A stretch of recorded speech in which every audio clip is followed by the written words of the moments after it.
অরণ্য ইনায়ার দিকে তাকিয়ে দেখে সে তার দিকে এক দৃষ্টিতে তাকিয়ে আছে। অরণ্যর মুখে হাসি ফুটে উঠে সে হাত বাড়িয়ে ইনায়ার মাথায় টাচ করে, এরপর জোরে একটা টোকা দেয়। ইনা ব্যথায় আত্মনাদ করে উঠে কপালে হাত দিয়ে অরণ্যর দিকে ভ্রু কুঁচকে তাকিয়ে দেখে। অরণ্য বলে, মিসেস ইনা এমন করে যদি বরের দিকে তাকিয়ে থাকেন তাহলে বরের উপর আপনার নজর লেগে যাবে। জানি আমি অনেক সুদর্শন, তাই বলে কি এভাবে তাকিয়ে থাকবেন? আমার বুঝি লজ্জা করে না? অরণ্যর কথা শুনে ইনা নিজের চোখ সরিয়ে ফেলে। ইনা এতক্ষণ অরণ্যর বিষয়ে কি চিন্তা ভাবনা করছিল সেটা ভেবে ইনায়ার নিজের উপর রাগ হয়। তারপর আবার অরণ্যর কথা শুনে ইনা বলে, অরণ্য আপনি সুদর্শন না, আর আমি আপনার দিকে তাকিয়েছিলাম না। মিথ্যা কথা বলা বন্ধ করেন। মিথ্যা কি আমি বলছি না আপনি বলছেন? ইনা নিজের দোষ অন্যর উপর দিয়ে কি আপনি শান্তি পান? ইনা আর অরণ্যর ঝগড়ার মধ্যে রুমের দরজায় কেউ নক করে। তারা দুইজনে সেই দিকে তাকিয়ে দেখে সেখানে একজন বৃদ্ধ মহিলা দাঁড়িয়ে আছে। বৃদ্ধ মহিলা তাদের খাবার খাওয়ার জন্য নিচে যেতে বলে এরপর উনি চলে যান। ইনা আর অরণ্য অনেক সময় ধরে জার্নি করেছে, যার জন্য তারা অনেক ক্ষুধার্ত আর টায়ার্ড ছিল, যার জন্য তারা নিচে যায় খাবার খেতে। খাবার খাওয়ার জন্য নিচে গিয়ে তারা অবাক হয়ে যায়, সেখানে বিশাল আয়োজন করা হয়েছে খাবারের। ইনা বলে, নানু আপনারা এত খাবারের আয়োজন কেন করছেন? আর এত সময়ের মধ্যে এত খাবার কি করে রান্না করলেন? আমরা দুইজন মিলে এত খাবার কি শেষ করতে পারব? ইনায়ার কণ্ঠ শুনে ইভান চুপ হয়ে যায়, তার মুখ ফুটে কেন কথা আসছে না। ইনায়াকে ফোন করেছে কিন্তু এখন সে কি বলবে? ওপর পাশ থেকে ইনা কোনো উত্তর না পেয়ে ফোনের দিকে তাকিয়ে দেখে অপরিচিত ব্যক্তি এখনও ফোন কাটে নাই। তা দেখে ইনা আবার জিজ্ঞেস করে, কি হয়েছে? কথা বলেন না কেন? ফোন করেছেন কি চুপ থাকার জন্য? ইনায়ার কথা শুনে ইভান নিজের মনকে শক্ত করে বলে, ইনা কেমন আছেন? সংসার জীবন কেমন কাটছে? ইভানের কণ্ঠ শুনে ইনা অবাক হয়ে যায়। ইভানের কণ্ঠ তার পরিচিত। ইনায়ার চোখের সামনে ভেসে উঠে ইভানের সাথে তার সমস্ত স্মৃতি আর বিয়ের দিনের ঘটনা। ইনায়ার সঙ্গে সঙ্গে রাগ উঠে যায়। আজ শুধু ইভানের জন্য তার নিজের মামুনি ভালো বাবার থেকে দূরে থাকতে হয়েছে। ইনা বলে, আমার ধারণা যদি ভুল না হয় তাহলে আপনি ইভান ভাই, রাইট? কিন্তু হঠাৎ করো ইভান চৌধুরীর তার জীবনের সবচেয়ে ঘৃণিত নারীর কথা কি করে মনে পড়ল? ইনা আপনি কি আমার উপর রাগ করেছেন? অবশ্য আপনার সাথে যা করেছি তা আমি অন্যায় করছি, যার জন্য সরি। ইভান ভাই, রাগ জেদ সব মানুষের কাছে করা হয়, কিন্তু অপরিচিত মানুষের প্রতি রাগ জমিয়ে লাভ কি? আর আপনি আমার সাথে যা করছেন তা অন্যায় না, কারণ অরণ্যর সাথে বিয়ে দিয়ে অনেক ভালো করেছেন। তাহলে কি ইনা আপনি অরণ্যর সাথে সুখী? অনেক সুখী ইভান ভাই। স্বামী সংসার নিয়ে আমার জীবন অনেক সুখে শান্তিতে কেটে যাচ্ছে। খুব ভালো ইনা, আপনার ভালো করতে চেয়েছি আমি। ভালো থাকবেন আপনি। ইভানের কথা শুনে ইনা বুক ভরা কষ্ট নিয়ে বলে, কি অদ্ভুত বিষয় তাই না ইভান? আপনি আমার ভালো চাইলেন কিন্তু আমাকে না। সারা জীবন শুধু ঘৃণা করলেন, ভালোবাসলেন না। কি এমন অপরাধ হতো যদি ঘৃণা না করে ভালোবাসা দিতেন? আরে কেন পারবে না ইনা? আর এই প্রথম তালুকদার বাড়ির জামাই এই বাড়িতে এসেছে, যদি এইটুকু আয়োজন না করা হয় তাহলে কি হয়? এখন খাওয়া দাওয়া শুরু করো, এত বেলা হয়ে গেছে, নিশ্চয়ই তোমাদের অনেক খিদা লেগেছে। ইনা আর অরণ্য চেয়ারে বসে যায়। বৃদ্ধ মহিলা তাদের খাবার বেড়ে দেয়। অরণ্য খাওয়া শুরু করে দেয়। খাবার অনেক মজা হয়েছে। ইনা আর অরণ্য খাওয়া দাওয়া শেষ করে চলে যায় উপরে বিশ্রাম নিতে। রুমে গিয়ে বিছানায় শুয়ে পড়ে ইনা, তবে অরণ্য আশেপাশে তাকিয়ে কি যেন খুঁজতে থাকে। অরণ্যর দিকে তাকিয়ে ইনা ভ্রু কুঁচকে বলে, কি হলো অরণ্য, আপনি কি খুঁজে যাচ্ছেন? এত সময় জার্নি করে কি আপনার শরীর টায়ার্ড হয়ে যায় নাই? ঘুমাবেন না আপনি? ঘুমাতে ইচ্ছা করছে না আমার। আপনি ঘুমিয়ে যান, বরং অফিসের কাজ শেষ করি এখন। ওকে, ইনা ছোট করে জবাব দেয়। এরপর সে বিছানায় আরাম করে শুয়ে ঘুমিয়ে পড়ে। অন্যদিকে অরণ্য পাশে থাকা চেয়ারে ল্যাপটপ নিয়ে কাজ করতে থাকে। অরণ্যর চোখ মুখ দেখ বোঝা যাচ্ছে তার শরীর এখন অনেক টায়ার্ড, ঘুম দরকার। কিন্তু এই রুমে কোনো সোফ নাই আর ইনায়ার সাথে এক বেডে সে ঘুমাতে পারবে না, যার জন্য অরণ্য চেয়ারে বসে যায়। ইনা যখন ঘুম থেকে উঠবে তখন সে ঘুমাবে। প্রায় রাত 6টা বেজে গেছে। ইনা ঘুম থেকে উঠে দেখে বাহিরে মাগরিবের আজান দিচ্ছে, অন্ধকার নেমে এসেছে। ইনা চোখ যায় অরণ্যর দিকে, যে এখন চেয়ারে হেলান দিয়ে ঘুমিয়ে আছে। অরণ্যর হাত থাকা ল্যাপটপ পাশে টেবিলে রাখা, আর অরণ্য এক হাত মাথার পিছনে দিয়ে ঘুমিয়ে আছে। ইনা ভাবে হয়তো অরণ্য কাজ করতে করতে ঘুমিয়ে গেছে, যার জন্য সে আর কিছু বলে না। ইনা ফ্রেশ হতে ওয়াশরুমে চলে যায়, সেখান থেকে ফ্রেশ হয়ে এসে মাগরিবের নামাজ পড়ে নেই। অন্যদিকে ইভান নিজের রুম থেকে বের হয়ে নাতাশার রুমের কাছে যায়। নাতাশার রুমের দরজার সামনে দাঁড়িয়ে সেখানে নক করে আর বলে, নাতাশা তুমি কি রুমে আছো? নাতাশা টেবিলে বসে পড়াশোনা করছিল, তবে হঠাৎ করে ইভানের ডাক শুনে সে রুম থেকে বের হয়ে আসে। নাতাশা বলে, ইভান ভাইয়া তুমি হঠাৎ আমার রুমে? কোনো দরকার? নাতাশা তোর কাছে কি ইনায়ার ফোন নাম্বার আছে? অফিসের ফাইলের বিষয়ে ইনায়ার সাথে আমার জরুরি কিছু কথা আছে। ইনায়ার নাম্বার চাওয়ার কারণে নাতাশা প্রথমে একটু অবাক হয়, কিন্তু পরে অফিসের কাজের কথা শুনে ইনায়ার নাম্বার দিয়ে দেয়। ইভান ইনায়ার নাম্বার নিজের ফোনও সেভ করে, এরপর চলে যায়। ঠিক তখন পিছন থেকে নাতাশা ইভানকে উদ্দেশ্য করে বলে, ভাইয়া একটা কথা মনে রেখো, ইনায়ার কিন্তু বিয়ে হয়ে গেছে। আর বিয়ে কিন্তু তুমি নিজে দাঁড়িয়ে থেকে দিয়েছ। নাতাশার কথা ইভান শুনে নাতাশা কথাটা কেন বলেছে তা ইভান জানে। ইভান বলে, এই ইভানের স্মৃতিশক্তি এত খারাপ না যে 7 দিন আগের ঘটনা ভুলে যাবে। এখন এইসব বিষয় চিন্তা করা বাদ দে, ভালো করে পড়াশোনা কর। ইভান কথাটা বলে চলে যায় নিজের রুমে। অন্যদিকে নাতাশা ইভানের কথা শুনে হাসে। কারণ নাতাশা যা সন্দেহ করেছে তা মিথ্যা না। পুরুষ মানুষ তখন নিজের ভালোবাসা বুঝতে পারে যখন তার শখের নারী অন্য কারো হয়ে যায়। নাতাশা নিজের রুমের ভিতরে চলে যায়, দরজা বন্ধ করে টেবিলে বসে আবার পড়াশোনার দিকে মনোযোগ দেয়। অন্যদিকে ইভান রুমে ফিরে আসে, তার হাতে থাকা ফোন থেকে ইনায়ার সেভ করা নাম্বার খুঁজে বের করে। ইভান প্রথমে অস্বস্তি বোধ করছিল ইনায়াকে ফোন করতে, কিন্তু পরে সাহস করে ফোন করে। ইনা নামাজ শেষ করে বাহিরে বেকনিতে আসে, সেখান থেকে রাতের আকাশ দেখতে অনেক সুন্দর লাগছে। গ্রামের রাতের বাতাস, সুন্দর প্রকৃতি সবকিছু ইনায়াকে মুগ্ধ করে। ইনায়ার ভাবনার মাঝে হঠাৎ করে ওর ফোন বেজে উঠে। ফোনের স্ক্রিনে তাকিয়ে দেখে অপরিচিত লোক কল করেছে। ইনায়ক প্রথমে অবাক হলে ওপরে কেন গুরুত্বপূর্ণ কল হবে ভেবে রিসিভ করে। ইনা বলে, হ্যালো, কে বলছেন? কেমন আছেন ইনা? স্বামী সংসার নিয়ে নিশ্চয়ই সুখে দিন কাটছে আপনার। ইনা যখন বুঝতে পারে ওপাশ থেকে আর কেউ না ইভান কথা বলছে, তখন হাত থেকে ফোন পড়ে যেতে চাই। কিন্তু ইনা ফোন শক্ত করে ধরে। আজ প্রায় 7 দিন পর ইভানের কণ্ঠ শুনে তার মনে পড়ে যায় বিয়ের দিনের ঘটনা। ইনা বলে, ইভান ভাই আপনি এত দিন পর হঠাৎ কল করলেন কেন? সোমবার থেকে আমার পরীক্ষা, যার জন্য আমি অনেক বিজি। তবে আজকে থেকে নিয়মিত গল্প আসবে।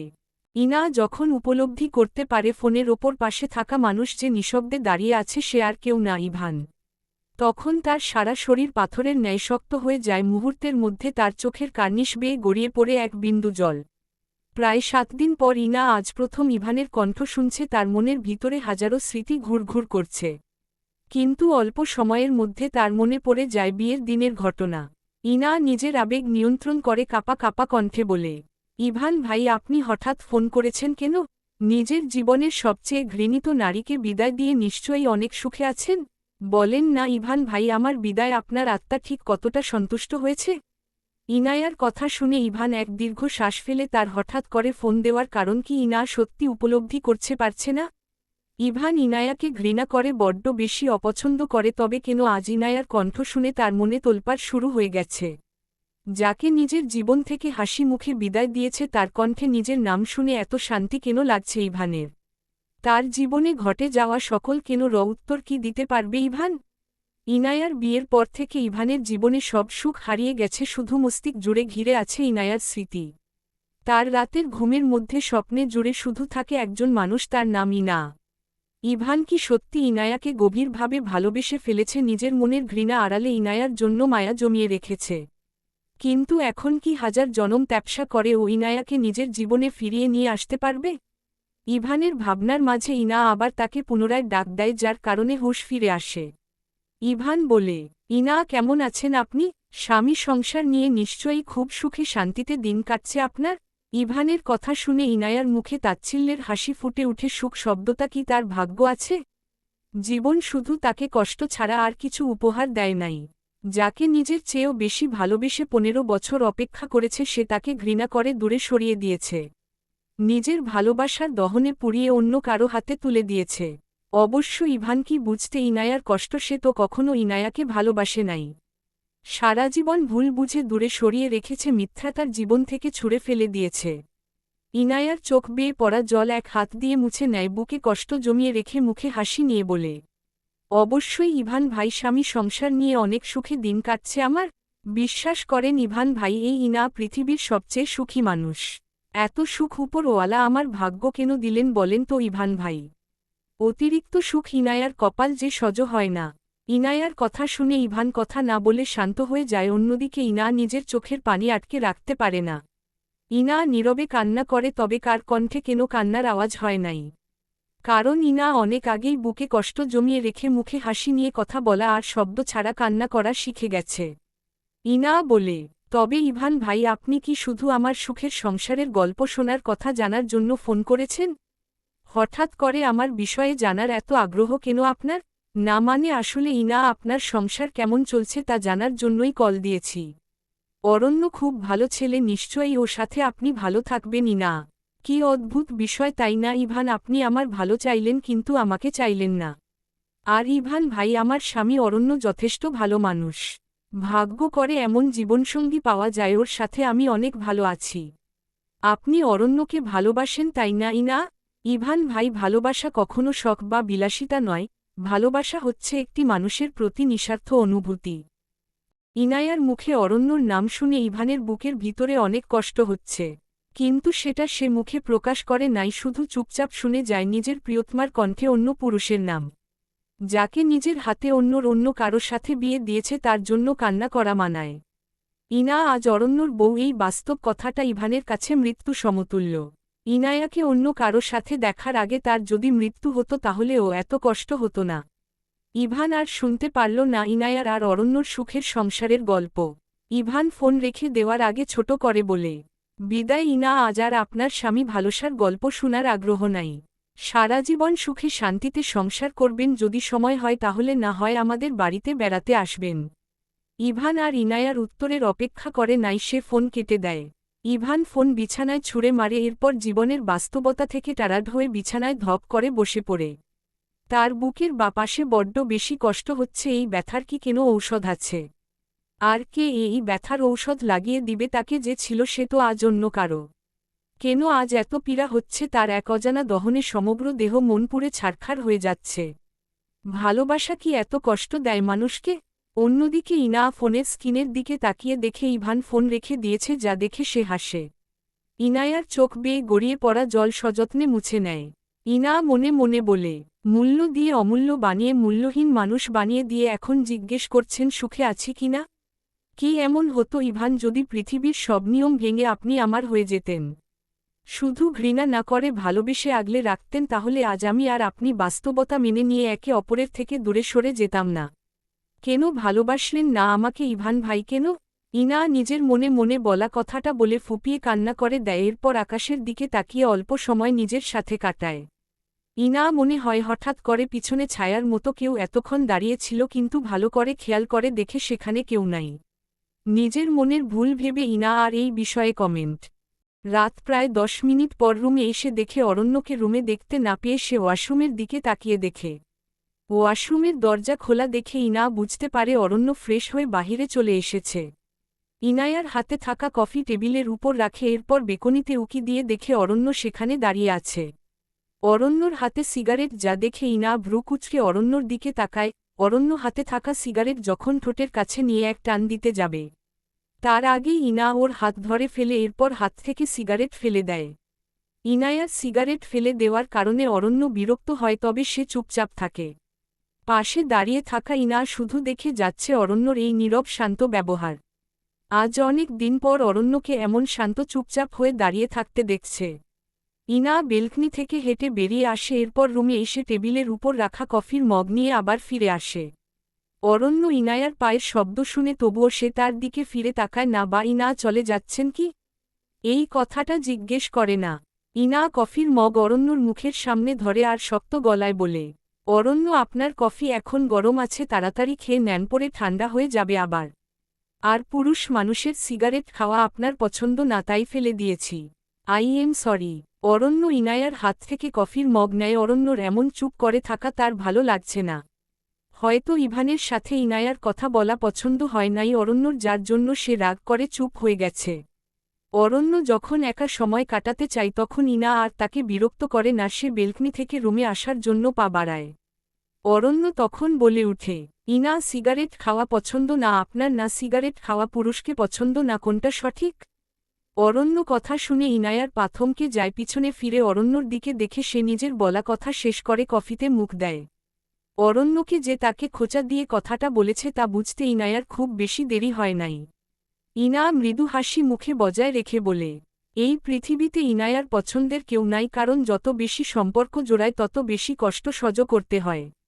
আর আপনি আমার সেও অবশ্যই আমার বড্ড অপছন্দ মানুষ আপনি।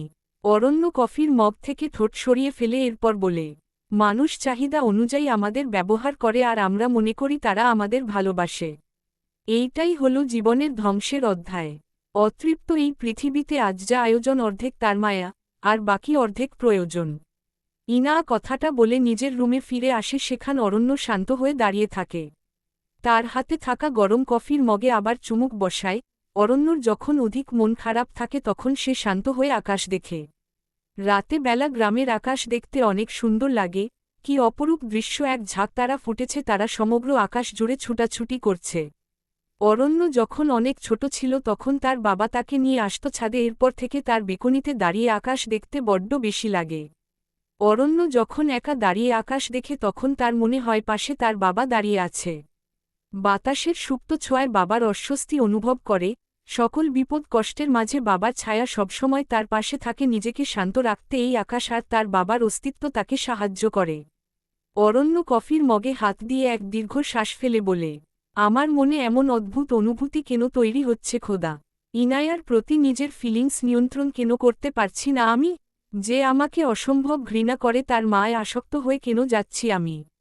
নিজেকে সামলে রাখা বড্ড দায় হয়ে যাচ্ছে আজকাল। অরণ্য অসহায় হয়ে কথাটা বলে, কিন্তু তার কথার মাঝে স্পষ্ট বোঝা যাচ্ছে সে প্রতিনিয়ত তিলে তিলে ইনায়ার প্রতি আকৃষ্ট হয়ে যাচ্ছে।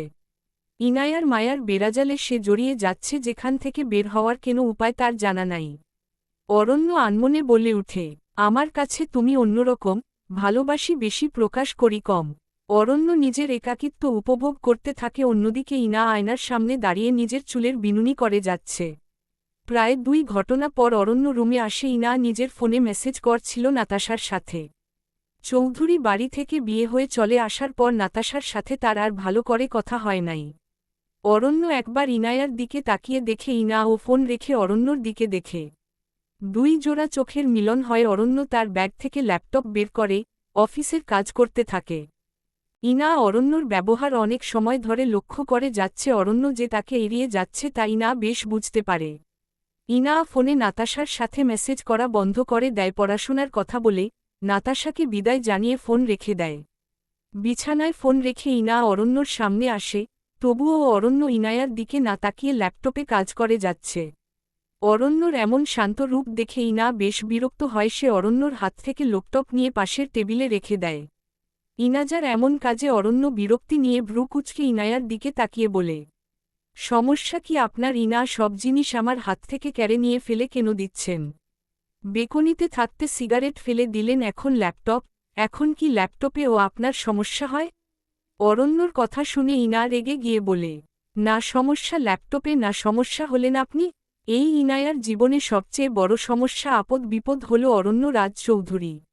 ইনা, প্রায় 3 ঘন্টা ধরে আপনার সাথে আমার কথা হয় না। তাহলে কি করে সব সমস্যা কারণ আমি হয়ে গেলাম? অবশ্যই সমস্যার কারণ আপনি।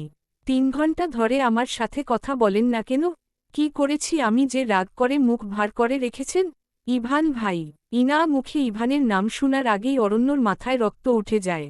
অরণ্য সোফায় বসে ছিল আর ইনা দাঁড়িয়ে, যদিও অরণ্যর উপর একটু ঝুঁকে ছিল ইনা।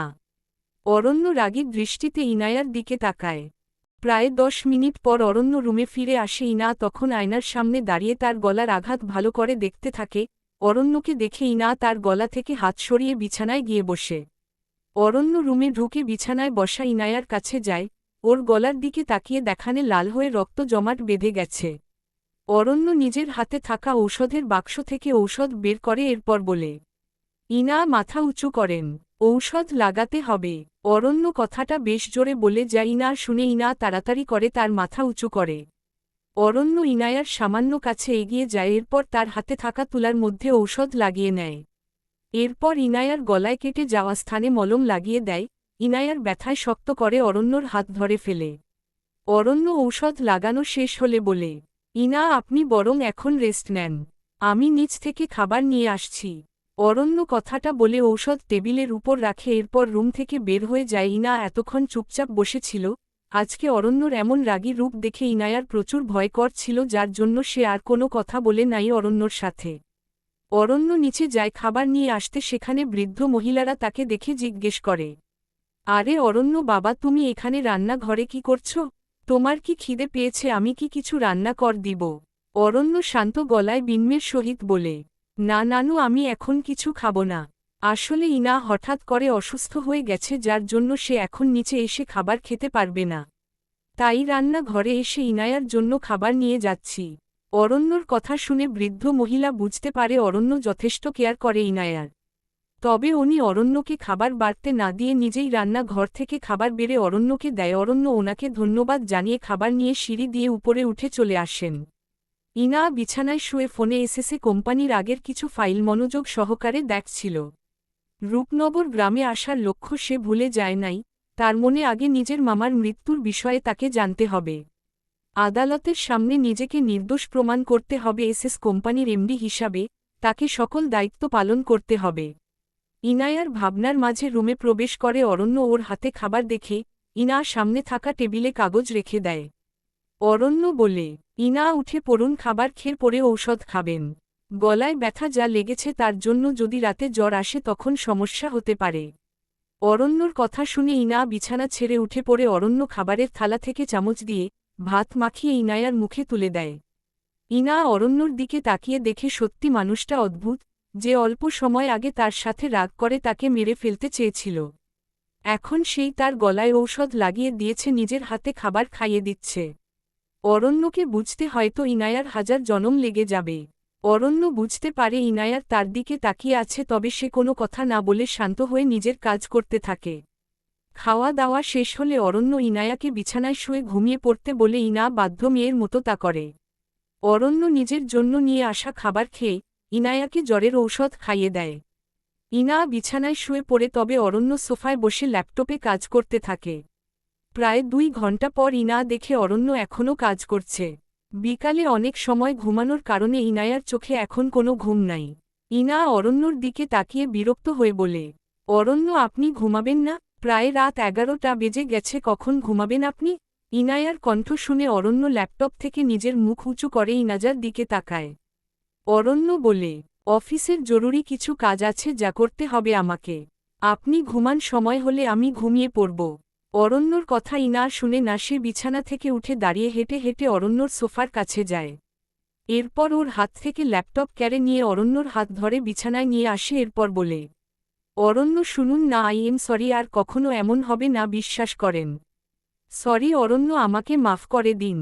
অরণ্য ইনায়ার কথা শুনে ও না শোনার ভাব করে। সে যখন বিছানা থেকে উঠে চলে যাবে তার আগেই ইনা তার হাত ধরে ফেলে। ইনা শক্ত করে পিছন থেকে অরণ্যকে জড়িয়ে ধরে, এরপর কান্না করে দিয়ে বলে, আই এম সরি অরণ্য, যার কখনো এমন হবে না। বিশ্বাস করেন, আমি আর কখনো আপনার নাম ছাড়া অন্য কারো নাম নিজের মুখে উচ্চারণ করব না। আপনাকে কষ্ট দেয় এমন কাজ করব না। ইনায়ার জড়িয়ে ধরে ফেলে দেওয়ার কারণে অরণ্য থমকে যায়, তার পা স্থির হয়ে যায়। অরণ্য নিজের পিঠে ইনায়ার হাতে উপস্থিত বুঝতে পারে, তার মুখে একটা হাসি ফুটে ওঠে। অরণ্য শান্ত হয়ে যায়। ইনা এখনও কান্না কর যাচ্ছে। ছোটবেলা থেকে যদি ইনায়াকে কেউ অবহেলা করে তাহলে তার বড্ড বেশি কষ্ট হয়। অবহেলা কথাটা ইনা খুব অপছন্দ করে। অরণ্য ইনায়ার মুখ উঁচু করে তুলে ধরে, এরপর বলে, ইনা কি হয়েছে? কান্না কেন করছেন? আপনি আমাকে ইগনোর কেন করছেন অরণ্য? আপনি আমাকে বকা দেন আর রাগ করেন, যাই করেন আমার সাথে কথা বন্ধ করবেন না। আপনার সাথে কথা না বললে কষ্ট হয় আমার। অরণ্য ইনায়ার দিকে তাকিয়ে হেসে দেয়, এরপর বলে, মিসেস ইনা, আপনার কি হয়েছে বলুন তো? আগে যখন আপনাকে টাচ করতাম তখন খুন করে ফেলার হুমকি দিতেন, আর এখন নিজ থেকে জড়িয়ে ধরছেন। সত্যি করে বলুন অরণ্য চৌধুরী, প্রেমে পড়ে যান নাই তো আবার? অরণ্যর কথা শুনে ইনা ওকে ছেড়ে দেয়। ইনা দূরে সরে যেতে চাইলে অরণ্য আবার তাকে নিজের কাছে নিয়ে আসে। অরণ্য আলতো করে ইনায়ার চোখের পানি মুছিয়ে দেয়, এরপর বলে, ইনা আপনি যে আমাকে ঘুমাতে বলছেন, কোথায় ঘুমাবো আমি? এখানে সোফ নাই, আর আপনি আমার সাথে এক বিছানায় ঘুমাবেন না? অরণ্যর কথা শুনে ইনায়ার মাথার টনক নড়ে, সত্যি যে আর অরণ্য কখনো এক বিছানায় ঘুমায় নাই। বাড়িতে থাকতে অরণ্য সোফায় ঘুমায় আর ইনা বেডে, কিন্তু এখন কি করে ঘুমাবে।